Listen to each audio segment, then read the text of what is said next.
Olá, meus queridos amigos aqui do canal, meu outro vídeo aqui no meu formato Megamente, no meu formato lâmpada. Alguém me comparou também com uma mussarela que os caras fazem no interior, eu não sei o nome, tem um formato assim, parece um 8, né? O fato é, meus amigos, eu estou muito feio, mas é da vida, né? O sacrifício que a gente precisa fazer. Agradeço demais ao pessoal da Hair and Health, que não fez apenas a cirurgia do Arthur, fez a minha, tá? E inclusive, se você quiser fazer cirurgia com eles, com um preço muito diferente, manda uma mensagem pro meu Instagram, Renan Santos MBL, e fala: quero fazer a cirurgia. Os calvos vão deixar de ser calvos, vários calvos do MBL estão se inscrevendo lá para fazer com eles, e eu acho que vocês têm que fazer o pré-tratamento deles, é sensacional, o pós é sensacional, inclusive eu tô bem descarecado, tá? Mas vamos entrar no tema aqui, nós precisamos falar, tá? Que é basicamente a guerra Sleep Giants, MBL e Jovem Pan. Antes de tudo, eu vou fazer um preâmbulo. O Sleeping Giants, quando ainda chamava Sleeping Giants, ele veio pro Brasil, ali acho que foi em 2020 ou 2021,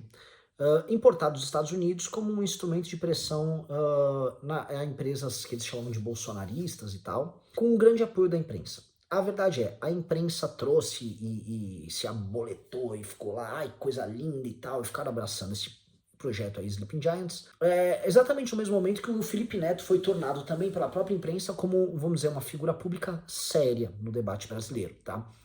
A ida do Felipe Neto ao Roda Viva deu o tom da transformação dele de um influencer para uma espécie de porta-voz da esquerda brasileira. E aí tem culpa no cartório Vera Magalhães, tem culpa no cartório Folha, tem culpa no cartório Rede Globo, todo mundo. A galera foi lá e transformaram um moleque mimado, burro, despreparado, numa sumidade em redes sociais e em uma figura capaz de dizer o que é certo e errado. E como combatente do fascismo, o cara veio parar nos últimos anos agora, indo na Unesco, indo defender censura em redes sociais, com base na ideia de que aquele PL das fake news, aquele PL é horrível, que não vai passar no Congresso brasileiro, ele é um avanço, tá? Então, Felipe Neto e Sleeping Giants, eles surgem juntos, tá? Como expressões de uma esquerda que precisava se renovar em redes sociais para fazer frente ao bolsonarismo que estava muito forte, tá? Eles surgem dessa maneira. O Sleeping Giants tem duas figuras ali que moram em Ponta Grossa, que são seus rostos mais óbvios, mas tem um outro fundador, que é um cara ligado ao movimento LGBT, tá? Que já participa de ativismo judicial e tal há bastante tempo com movimentos LGBT, participa dessas organizações, tem participação aparentemente, me disseram, também nessas paradas LGBTQIA+, e veja só, é muito interessante que no final a gente acaba entendendo até o motivo dessa última briga final que a gente tem contra eles, né? Mas o que que rola, tá? O Sleeping Giants, então, primeiro ele foca de forma ampla em ataques contra bolsonaristas para desmonetizá-los, depois ele foca especificamente na Jovem Pan, porque a Jovem Pan, ao longo dos últimos anos, se tornou o grande veículo de direita no Brasil, mas de direita bolsonarista, e incorreu em inúmeros erros ao contratar formadores de opinião e colunistas, que vocês já sabem bem, Constantinos, Figueiredos, etc e tal, muitos deles passaram do ponto, mas o fato é que o que os Sleeping Giants quer tirar não é a passada de ponto que esses grupos, que esses caras passaram, e sim eles querem tirar do ar a Jovem Pan, porque a Jovem Pan é um grupo basicamente de midiático de direita, tá? Ela foi se tornando ao longo do tempo um grupo midiático conservador, e hoje ela lidera a audiência na TV fechada para para canais de notícia, com vantagem alta já sobre Globo News e muito alta sobre CNN. O CNN fez com o Rubens Menin um grande investimento aqui no Brasil, e ele não consegue nem ter, hoje em dia, metade da audiência de TV na Jovem Pan. Se eu for falar de internet, então nem se fala. Então a Jovem Pan é um veículo muito poderoso e é um espaço muito grande para a defesa de ideias dissidentes do mainstream, tá? Hoje no Brasil. Ah, mas Renan, ainda tem muitos bolsonaristas lá. Tem pessoas que eu considero execráveis que estão dentro da Jovem Pan, vocês já podem imaginar quais são, tá? E ainda assim, mesmo eu tendo sido muito mais crítico à Jovem Pan do que os próprios caras do Sleeping Giants, tá? Eu sei reconhecer, veja só, uma coisa é tirar os caras do ar, outra coisa é fazer minhas críticas, né? Eu gostaria muito que saíssem os colunistas que são retardados do ar de lá, mas eu imagino que eu seja um democrata, eu não quero fechar a Jovem Pan, ou chegar, sei lá, com uma metralhadora na frente da Jovem Pan exigindo isso deles, tá? Mas não é a forma como se comporta o Sleeping Giants, tá? O Sleeping Giants, ele vai e ele começa a pressionar inúmeras empresas que anunciam, seja na TV, na rádio, seja no site da Jovem Pan, exigindo que essas empresas abandonem isso. E as empresas sempre respondiam favoravelmente. E como nunca havia oposição, parecia que os Sleeping Giants tinham um grande sistema de pressão, tá? Porém, o ano virou e uma das coisas que nós fizemos foi falar, olha, nós precisamos reorganizar a direita brasileira para não ser uma direita tão débil mental, a direita estilo Nicolas, e ser uma direita verdadeiramente efetiva.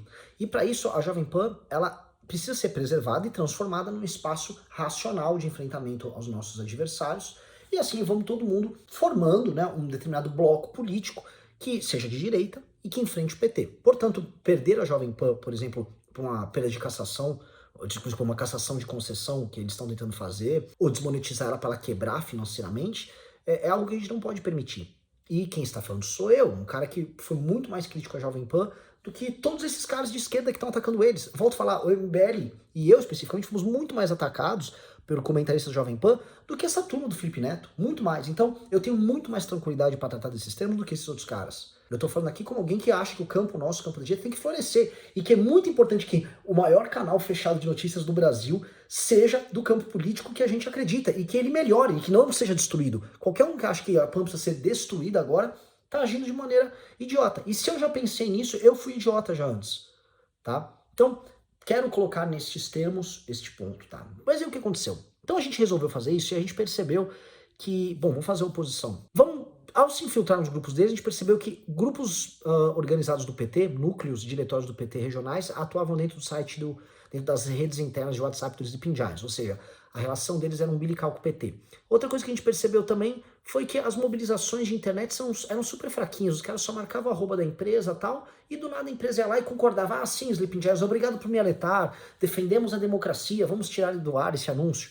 E a terceira coisa que a gente percebeu é que as redes dessas empresas que faziam isso eram todas tocadas por grandes agências. E agências, a gente sabe muito bem aqui no Brasil, são todas infiltradas por figuras woke, a galera formada em faculdade de comunicação. E mais, agências em geral são patotas. A galera das agências todas se conhecem, todas conhecem grandes influenciadores, já trabalham com grandes influenciadores como Felipe Neto, e não estou falando que ele tem relação com isso. Costumam, por conta dessas relações com agências, por anunciarem, por viverem muito disso, criando redes de influência, tá? E me parece, tá, que todo esse ataque dos Sleeping Giants não aconteceu porque eles tinham uma grande rede de mobilização, mas sim porque eles tinham uma grande rede de contato com agências de publicidade que colocavam as empresas, às vezes a revelia da empresa, tá, fazendo essas declarações de combate à Jovem Pan, apenas como parte dessa parceria que eles têm ali com os Sleeping Giants, tá? Para falar aqui nesses termos. Pois bem, a gente começou a atuar, fazendo frente a eles em diversas empresas que eles estão atuando. E das últimas 7 vezes que eles abordaram empresas, apenas uma eles conseguiram virar, que foi a OLX, tá? Que é um caso bem específico, um caso bem estranho, porque a OLX realmente não atua muito no Brasil e a OLX está apanhando demais os comentários. E na verdade, assim, 80%, 90% dos comentários que existem em redes para essas empresas não são favoráveis de Sleeping Giants, são contrários, tá? Um dos comentários foi esse comentário que vocês estão vendo na tela, foi o comentário do grande Juan Patrick, que chamou eles de Slap Giants, e a gente achou aquilo tão simbólico, né, de um brasileiro normal, comum, fazendo enfrentamento a esses abestalhados de agentes de publicidade pretensiosos, são uns rapazinhos e umas mocinhas burrinhos que acham que são inteligentes porque pintaram o cabelo de roxo e tal. Que a gente falou, não, tá aí, o Juan Patrick é o líder da iniciativa Juan Patrick, que é basicamente o nosso Slap Giants do lado de cá. E o que a gente quer é muito simples, que as empresas, e as agências, claro, elas parem de assediar, tá, uma empresa de mídia, como a Jovem Pan, porque senão elas também vão sofrer, a marca delas vai sofrer danos, tá? E ao fazer isso, adivinha o que aconteceu? Quem veio a público? Primeiro o Felipe Neto começou a nos atacar na última semana, e atacou bastante, e aí veio o Intercept com essa matéria que vocês estão vendo aí na tela, né? O Intercept pediu nos atacar, dando a entender que uma das críticas que nós fizemos ao Sleeping Giant, que era o uso da bandeirinha LGBTQIA+, com o negócio de trans, né? Com aquelas cores, aquele azul bebê, aquele rosinha, cores meio infantilizadas, eles quiseram dar a entender que as críticas que a gente fez a isso eram críticas homofóbicas, então eles fizeram um recorte malicioso de uma fala minha, para dar a entender que eu chamava de gente desgraçada ou gente maldita, não eles, do Sleeping Giants, que na nossa visão age de maneira muito suja em redes sociais, mas todos os LGBT. Para quê? Veja só, para tentar organizar uma campanha de desmonetização do MBL, tá? O fato do Intercept, que faz parte da patota, tá participando disso, é sintomático de que o ataque vai ser direcionado a gente. E era natural, a gente já esperava que esse ataque viesse contra nós. E por quê?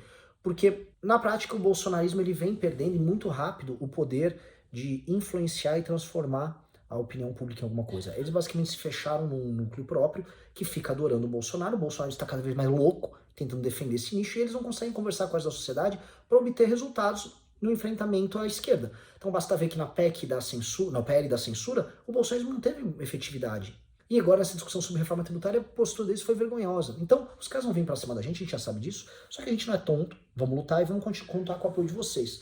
A gente chama vocês para todo mundo ir pro Twitter para participar dessa iniciativa Juan Patrick. A gente tá também com uma iniciativa que uma molecada, o Léo Acioli começou, e outra turma tá fazendo lá no Twitter, que é o MBL Segue MBL. Vamos todo mundo se apoiar, vamos todo mundo crescer, porque nossa militância é muito maior do que dessas pessoas, e a gente precisa esclarecer para as empresas que elas não podem participar da destruição do ambiente democrático no nosso país, especialmente empresas multinacionais. Muito engraçado que a empresa tá lá no país delas, aprova e apoia todo tipo de maluquice nos países de origem delas, aí vem aqui e começa a ficar falando sobre democracia, arrotando democracia no nosso próprio país. Essas empresas não têm o direito de agir dessa maneira aqui não, tá? Respeitem a democracia no país, porque você ficar numa campanha de desmonetização de uma empresa de imprensa, que é o caso da Jovem Pan, que é oposição ao governo federal, cheira muito mal, tá? Cheira a ditadura, tá? E essa molecadinha de agência de publicidade não tem a menor ideia do que tá fazendo, tá? Então eu peço ajuda pra vocês nessa luta, vamos pra cima e vamos derrotar esses caras. Valeu, galera. Ó, inscreva-se. Se não bater essa meta de inscritos, eu vou ter que renunciar ao mandato, que eu assinei um contrato aqui, então eu preciso que vocês se inscrevam aí e a gente bata a meta de inscritos, tá bom? Mas tudo bem também, se vocês quiserem que eu renuncie, depois dá uma olhada lá quem é meu suplente. Um abraço.